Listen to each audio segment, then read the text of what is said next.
sejam todos bem-vindos. Esperem que gostem dessa ideia.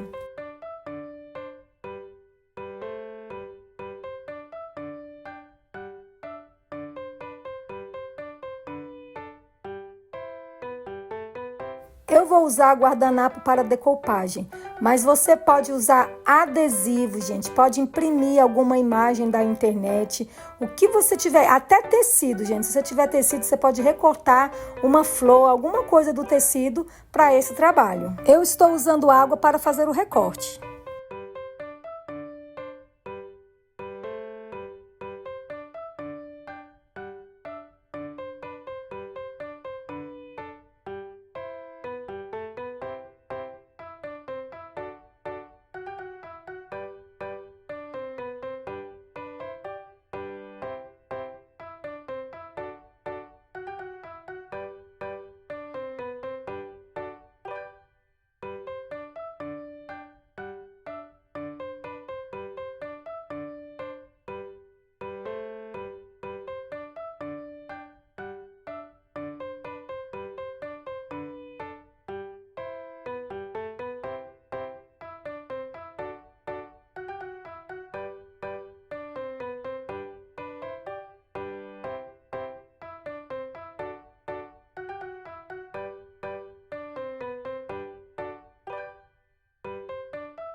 Eu vou passar verniz porque aí eu vou poder lavar.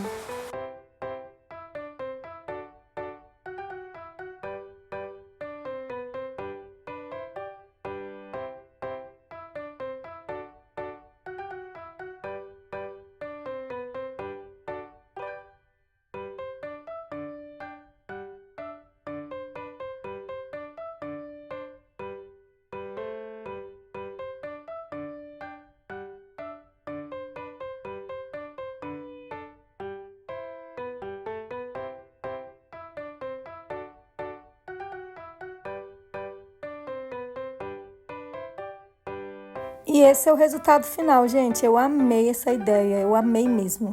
Ficou muito fofo, muito fofo. E aí, o que vocês acharam desse trabalho? E eu quero fazer uma pergunta para vocês. Vocês usariam esse pote para colocar o que dentro? Eu vou colocar biscoito. Sério, gente, eu vou colocar uns biscoitinhos dentro. Mas tem gente que vai colocar talheres, né? Sei lá, algodão, não sei. O que você colocaria dentro desse pote? Me dá uma sugestão aí só para eu saber qual seria a sua ideia. De todo o meu coração, espero que vocês tenham gostado, gente, porque eu gostei muito.